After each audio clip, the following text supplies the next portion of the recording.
If you are responsible for driving change in your reliability and maintenance organization, this video is for you. This is a case study, true story, where I'm going to disguise the company a little bit, but you need to listen to this. Give it a listen all the way through. It's a very strong example of why observation is needed to drive culture change. I know a lot of folks are stuck in their cultures. They can't figure out how to apply best practices. They're 100% reactive maintenance, 50% reactive maintenance. Maintenance and operations and engineering are at each other's throat. Everybody's blaming each other. You can't figure out how to break through this obstacle that's in front of you called culture. You know, I've made a lot of videos on this topic. Here is a very real case. Listen to it through the end. I was planning on just making this all verbal, but I decided to use my whiteboard. So these actually were notes for me. This is kind of behind the scenes of Joe making videos.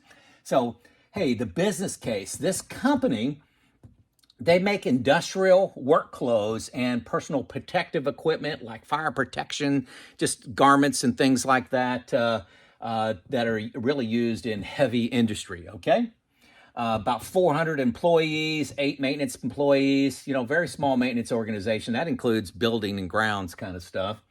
They have no planners. They have one manager that actually 50% of their time is the safety manager. So maintenance is just not a big part of what they do, okay? They have something called 3 pattern cutters, or pattern cutters. They have 3 of those. Got 70 sewing machines. There's 2 different types of these sewing machines. And they got some radio frequency welders, 6 of those. So really 3 different, or let's say 4 different kinds of equipments. 1, 2, 3, 4. 2 different kinds of sewing machines. Okay? But inside of the business case, they have quality issues and downtime. They estimate to be about $450,000 a year impact. The number one complaint from the operators when you talk to them about quality or production issues, it's reliability of the equipment. Equipment keeps breaking down. All that frustration, you take shortcuts, and you may pass some material that is on the edge of being a quality part. But their current state is they're 100% reactive maintenance. And actually, folks, I know I got a wide audience, a varied audience here, but 100% reactive maintenance is actually the most common organization that I work with. Surprised me working for Alcoa for 32 years that so many places are 100% reactive maintenance. So if it breaks, they fix it. Okay. Their target condition is, hey, I've heard about preventive maintenance. We want to do preventive maintenance on our equipment. We want to reduce our downtime by 50% and our quality issues by 50%. Target in 2 years to be there, okay? That was just what they provided me. And action, hey, let's hire an external consultant to help work with the original equipment manufacturers and some of our in-house people. Let's write some PMs. Let's start doing PMs. PM's good, right? So that's kind of their plan. Their consultant was me, brought me in, shared the business case with me, and we'll go from there. All right. So our KPIs for this plant, this is a 3-year average. Their downtime, 13,021 hours. That's for the year. And their average 3-year quality incidence for the last 3 years is 36 a month. So there's a couple KPIs out there for us. And the opinion of the leadership team was, we need to start doing PM. So I wanted to spell this out. These are the KPIs. These are the opinion. Let's go. Okay. So contacted me, shared with me the business case, current state, went through that, took about a half day. I start off with observation. You know that if you watch this channel. So intense observation. Here's what we laid out. 8 hours with all 4 different, with 4 different maintenance technicians. There were 4 senior people, and the other 4 were new people, good people. But these were the people with like 15, 20, 25 years So I spent 8 hours with each one of them for a total of 32 hours. Then I spend 8 hours with the on each of the 4 types of machines. Okay, remember there were 4 types of machines. So I just sat and watched the operator the entire shift. Start a shift, went on break with them, lived their whole life. Another 32 hours, and then 4 hours with 2 production supervisors. So the morning with one and the afternoon with the other, just to see how they intervened with the crews and the maintenance and production engineering, all their life struggles. Or remember, there's no maintenance supervisor. So 8 hours there. So a total of 72 hours of observation. And my goal doing the observation was, see reality. See reality, okay? You think you know your reality? Okay, here's how many downtime issues we got. Here's how many quality issues. We think we need to do PMs. We're 100% reactive maintenance. See the waste. And that acronym for the 7/8 forms of waste is TIM Wood. Transportation, inventory, motion, waiting, overproduction, overprocessing, defects, and skills. Skills is going to turn out to be an important one here. So I'm looking for these things on the shop floor because, as you know, every single reliability and maintenance best practice is targeting waste. That's what waste is. Let's go and see it on the floor with 72 hours of observation. All right, I'm getting a little better. Maybe you can read this. My observations. First of all, with the maintenance technicians. These are some conclusions, okay? Very strong knowledge. They can rapidly fix this equipment. I was super impressed with how innovative they were of, maybe even having to craft some spare parts, in a little shop. Just very talented group of people. But they never worked as a team. It was one-on-one, never got together in the morning, never got together for meetings, just they divided and conquered, okay? You take the east side of the shop, you take the west side of the shop, east, and they had 2 different buildings. You got this shop and this shop. They had like zones, and they never worked as a team, never knew what was going on in the other areas, if they were busy, if they weren't busy, if they were having problems. I thought that was interesting. And then there was also disagreement on how to fix. I may come in and fix one of these sewing machines, and then the next time they had a problem, another guy would come, say Jim would come, he'd fix the machine a different way and say, well, that idiot Joe, he did it wrong. And there was just disagreement on how to go about doing things, It wasn't a right or wrong way, just disagreement. So they were kind of fighting each other, okay, and causing chaos. And the operator was listening to it all, they're and the supervisor. So here you got 2 craft people disagreeing on how things are done, and it just causing a lot of finger pointing in the organization. And they had frustration from a lack of hope. These are my words, a lack of hope. There was not a system to improve. It's always been this way. We come in, and we fix stuff and we argue, we bicker, but we do a good job of fixing things one-on-one. This is just our system. This is what we do, Joe. And they had a lot of frustration with operators damaging equipment. So that's kind of my take there. Good group of people here, but they had a system that wasn't designed for improvement. There was no improvement standard, okay? Number 2 observation was with the production processes. Remember, there were 4 different processes out there. I spent 8 hours on each one. Again, the production people, very hardworking, wanted to do a good job, and they were frustrated with the reliability of the equipment. They wanted to do a good job. They had some production standards that they were trying to meet. When the equipment didn't work, they were frustrated. Maintenance would fix it twice, fix it 3 times. You get 2 different people kind of, trying to, it's like having 2 different cooks in the kitchen. Doesn't work out very well. Different approaches. There were high turnover in the production people, and the new people had 10 times the equipment issues. Interesting there. and TPM oiling. TPM, total productive maintenance, is really something that a lot of organizations do. I won't go, I got a whole video on this, but there was just hideous compliance with the oiling. These machines needed to be oiled, but it was a very simple process, but it was low on the priority list. You know, it was supposed to be the first thing done in the shift. Sometimes they do it in the middle of the shift, sometimes the end of the shift. Sometimes they let old Joe do it, or I forgot to do it. Yeah, I should have been doing that. I haven't done it in 3 weeks. And it was horrible compliance with TPM oiling, which is very, very common in plants. Okay. I'm not picking on these guys at all. They are the norm. Okay. So, continue. Okay, last observation. This was the production supervisors. I spent 4 hours with one-on-one with 2 of them, total of 8 hours. My conclusion, they were consumed in administrative work. They were working on attendance issues. They were working on forms, production forms, giving production employees instructions, going to meetings.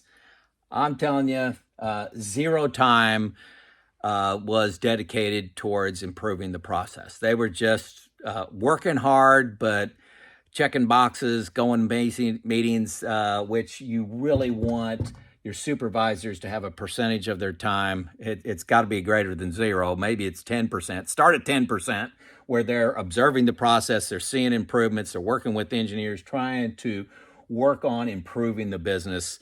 In this sample, which, you know, everybody tells me I show up at a plant on an unusual day, 0. So based on those observations, the KPIs and the opinion, boy, new actions become pretty obvious, okay? I got 4 actions here, okay? Well, number 1, the maintenance techs are going to get 2 hours to train new employees. Remember, they were 10x. The trouble calls, the downtime calls came from new employees. So, and there was high turnover. So they had a very extensive training program for new employees. I believe it was like 40 hours. So we're going to carve out 2 hours where we're going to get to the maintenance techs, and I'll tell who does that in a second, to show new employees how the equipment fails, how to recognize that it's failed, and what actions not to take. Don't try to make it work. Don't try to take this shortcut. But bottom line, 2 hours of training. That was huge. Okay. Number 2, we're going to establish equipment owners, specialists. So we have 4 different kinds of machines here. We're going to assign 1 mechanic or maintenance technician to each one of those, okay? So for pattern cutters, the sewing A, sewing B, and the RF welders, they're going to write the PMs, and they're going to perform the lube on it to make sure it gets done, and it's a priority. They're going to coach the operators. They're going to train the operators. So these guys, each one of them will get like, let's just say, a half an hour each to show their kind of equipment and how it fails. And they're going to own something called problem tags, okay? So equipment owners, remember how we were saying that there was bickering in 2 different ways of doing things, 3 different ways of doing things, depending on which technician showed up and which coaching. We now are going to have recognized experts. Problem tags. One of the things, I should have said this on a previous slide of current state, but I didn't. But very often, I would say 75% of the time, is what the operators told me, was they can tell a problem's coming 1 to 4 days in advance. The equipment just doesn't start acting right. They can make it work, and then it finally gets to a point where I can't work with it anymore. But what if these specialists had an advance notice that this is a problem? So we put in place these tags where each morning or any time during the day, the operator would fill out this tag, say the equipment's not running right. It's either down, it's down, just, call the maintenance tech. But hey, it's not running right. And that specialist picks up that tag, goes to the equipment while it's still running and says, what's wrong with it? And then maybe at the end of the shift can fix it before there's any downtime. Super impactful here. And then number 4 is something called a yesterday, today, tomorrow meeting. Yesterday, today, tomorrow meeting. They had a stand-up meeting. I think it was 8:30 every morning, where all the maintenance techs, all 8 of them, got together, and we went through a board. It was a whiteboard similar to this with some metrics on it. We went through how many PMs were written. For example, like, hey, I'm supposed to write, 2 a week or whatever the metric is. How many did I get written? How many did I get executed this week? What was the downtime, yesterday? Any help I needed? So what happened yesterday? We're going through what concerns we have with today, any help that I need today, and then problems I see tomorrow. Maybe I need 2 mechanics to help me tomorrow. When can that be? So really getting them to function as a team. It's an opportunity for the equipment owner, this person up here, to train their peers. Hey, I'm seeing this problem happening a lot. If you get called to this machine, here's what I'm seeing, or pull me into that. It really brings them together as a team. So let's take a look at this. The original decision, conclusion, action, let's say action is a better word, was we need PMs. We need to just do PMs, okay? Look at these 4 actions. This would not have happened without observation. The equipment owners would not have happened, okay? Would not have seen that there was a lack of specialty, too many cooks in the kitchen, no ownership of improvement, no ownership in coaching of the operators, no ownership of these problem tags. Problem tags would have never known that this equipment is giving us a heads up quite a bit of the time of an upcoming problem. Would have never known that without observation. And then this was not even, we just wanted to write PMs. Hey, what about building a team and having equipment owners train each other, and just that whole team environment, yet accountability to the metrics. None of these would have been done. Yes, PMs is on here, right? PMs. Okay. That is what the KPIs and opinion said to do. This is what observation said to do. See the difference? Okay, bringing it home here. Observation changes everything, folks. That's the message you need to realize, embrace. It needs to become part of your DNA if you're in a maintenance, reliability, or engineering organization, is don't get lazy. You got to go out and do the observation, add it on to your opinion and KPIs. So let's look at the results. These are real numbers. I got them in an email, okay? These numbers are real, okay? Year 1 realized a 30% reduction in downtime.